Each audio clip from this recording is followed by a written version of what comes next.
Here are the top stories of the news. Wike defends imposition of curfew in build-up to FCT area council polls. ANAC Chair Josh Amukbiton wants 2027 general elections won't be 100% perfect. On the foreign scene, several U.S. military aircraft crash in Kuwait as Iranian airstrikes continue. Good afternoon and welcome to Spring News at 12 on Western Spring Television. And I am Timitope Ajijolaoluwa Ola. The Minister of the Federal Capital Territory, Nyesom Wike, has defended the imposition of a curfew in the build-up to the council polls in the nation's capital. Speaking at a media chat this morning in his office, the minister said he has the rights as the governor of the FCT to declare curfew. He told journalists that contrary to claims, the action was approved by President Bola Tinubu. The former Rivers State governor stated that his movements during the February 21 area council elections did not influence the outcome of the polls. He also blamed the opposition party of not preparing well for the exercise, saying the success recorded by the All Progressives Congress (APC) shades the performance of President Tinubu-led federal government. Wike had come under attack by Nigerians and opposition for restricting human and vehicular movement in the FCT from 8 p.m. on Friday to 6 p.m. on Saturday. If I go to Keti now, if I go to Kabusa, I go to Wasa, I go to Buhari, I go to, look, mention where they cannot feel the impact of Mr. President's administration. Mention anywhere, that's just area councils. Tell us whether this government has had positive impact in any area council or not. As I sit here, I can close my eyes and name them. What happened this May June when the president would do the 30th year anniversary? So it's no longer, is it before? It was different. Do you know that there was no election that any ruling party had won in the villa? You know that? Yes. What happened now? What happened? What happened? They rigged it there too. You know, see, let me tell you, there are things you cannot deny. There are things you cannot deny this administration. You can't. No matter whether you like them, you don't like them, you hate the president, you don't hate him. As far as Abuja is concerned, you cannot hate Mr. President. I know you're an indigenous of Abuja. You are.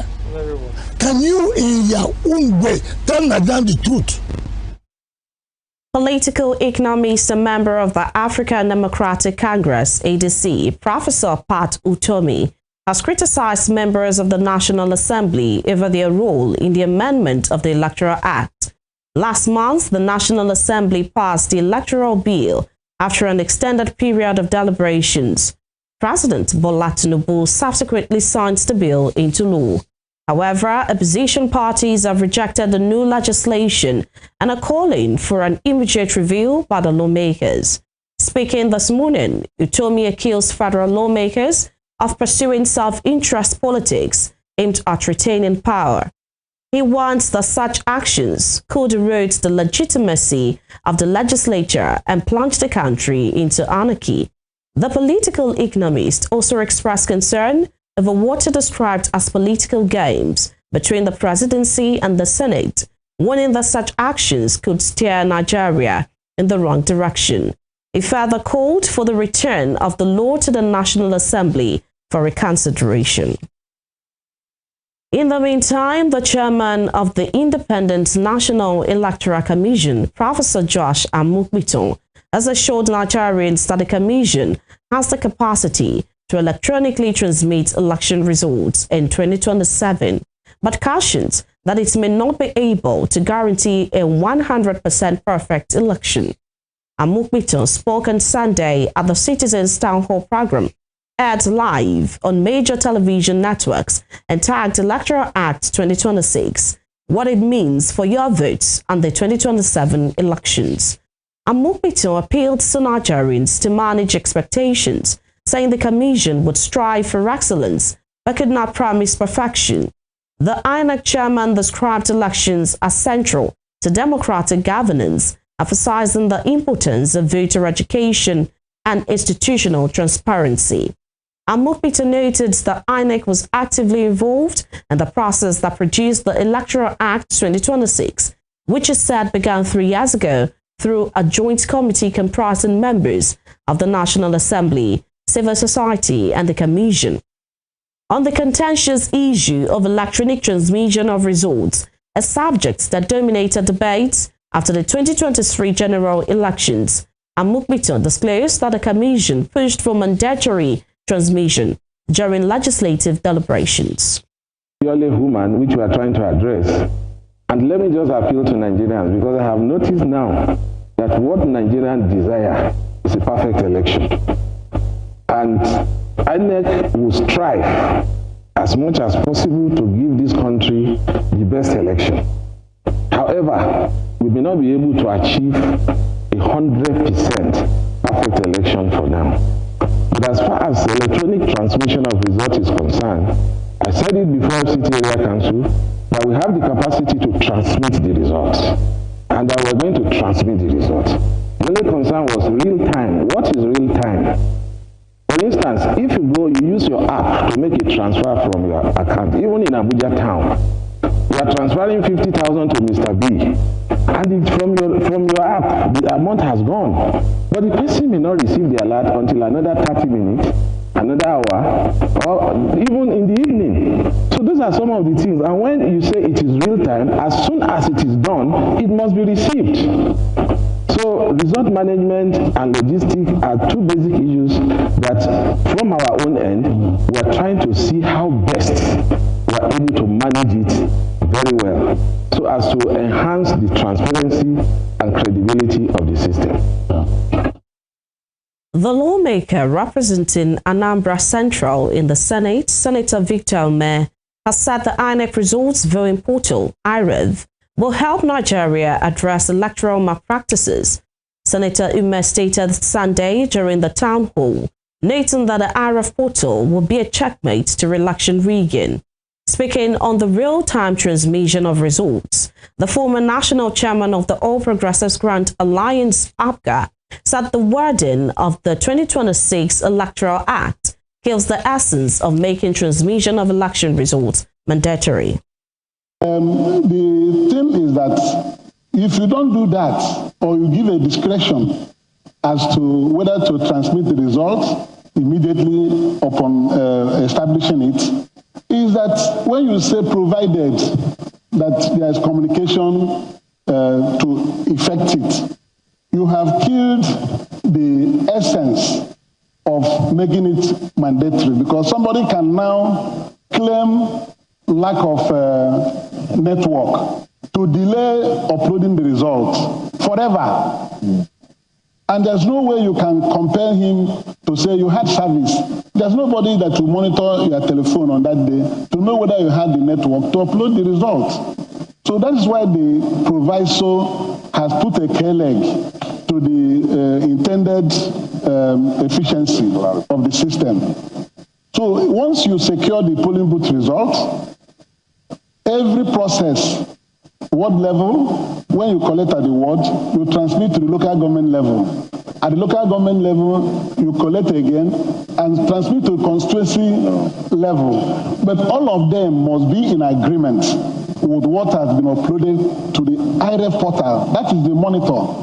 So once you dispense it, anybody can make 2,000 to be 4,000, 50,000, and so on and so on. I've seen it. I've been part of election for the past 23 years. And I know that there are places where even when the results have been established, you go to the EC8B, they add it up, somebody will score 172. Then the person who is doing it will put 2 as a prefix. It becomes 2,172. They keep adding it like that up to local government level, and when you complain, They say you can't change it. That's how they rig elections. That's the way they rig the election, yes. They say you can't change it. They say you cannot change it. So that's why the IRF result. That's why IRF will be a checkmate. IRF portal will be a checkmate to all that. Because as soon as the elections are done, conducted, and these results are uploaded, at the comfort of your room, you can be going to IRF portal, you want polling booth 018 in any ward. You go there, you see the result. Anyone you want to check, randomly, you see the result. Still on the town hall, the All Progressives Congress APC has defended the mass defections into the ruling party, citing better management. APC National Chairman Ntawe Yilwatda said the movement is due to the fact that no other political parties are dying. He noted that the ruling party is the best party in terms of mobilization, organization, and governance that provides the leeway for competition. In recent months, the APC ranks have swelled, leaving opposition parties like the People's Democratic Party, PDP, Labour Party, and others depleted. The APC has about 31 governors and an overwhelming majority of the National Assembly members on its register. A move critics claim as turning Nigeria into a one-party state. But Yilwatda said the APC is attracting defectors due to its solid organizational structures. Now to security, Governor Francis Nwifuru of Ebonyi State has expressed deep concern over the abduction of His Royal Highness Ezeogo Francis Igwe, the traditional ruler of Ndufu-Alike and Ikwo Local Council area of Ebonyi State. Ezeogo Igwe, who is also the father of the immediate past deputy governor of the state, Dr. Eric Kelechi Igwe, was reportedly abducted by suspected hoodlums on Sunday along the Nwakpo axis of Ikwo Council in Ebonyi Central Senatorial District while on his way to church. In a statement issued by his chief press secretary, Monday Uzo, the governor describes the incident as deeply troubling and totally unacceptable. He said acts of criminality against innocent citizens will not be tolerated in Ebonyi State. The governor stressed that the government will deploy all available state security apparatus and resources to unmask those behind the abduction and prevent recurrence. Nwifuru further reiterated his administration's commitment to the protection of lives and property, declaring that Ebonyi State would not be allowed to become a haven for criminals. You're watching Spring News at 12 on Western Spring Television. We'll be right back after this break. Please stay with us.